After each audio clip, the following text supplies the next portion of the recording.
Karong gabi respondihan sa mga personal sa Guadalupe ang maong usa ka rat snake dito sa may Quijada Street, Barangay Guadalupe dito na Sugbo. Dito din sa may Monterasas. Nabulabog ang mga tao nga inay nga nagpahuway na apan na tungod sa maong pagkabantay sa bitin nagaguliyang. Nakuhay noon ang bana nga ana sa mga 7 ka o mga nasunom katil ang gitason sa mga bitin. Malampusod og nagkaroon diri gipos ang bitin sa Barangay Hall sa Guadalupe ning ato Dagbayan sa Subo. Sa tong mga followers, mga kasyat mayong gabi kini yung kaabag Benji Talisik.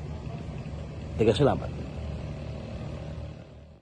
Napalgan no sa sud sa kusina kaning usa ka panimalay nga to lagi respondihan karon ato bagtog dako bitin nga dako paspaa pero bitin nga mo na siya kanang kuan mga super do rat snake pagtinig aba mo ilaga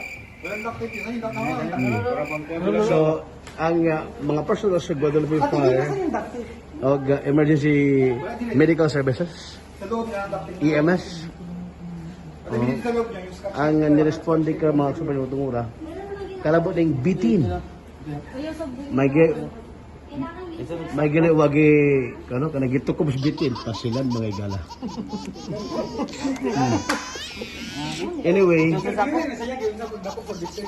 tungod sa bitin dalar bantaran bye bye isulan sa ako mga super tungura kini mo ang bitin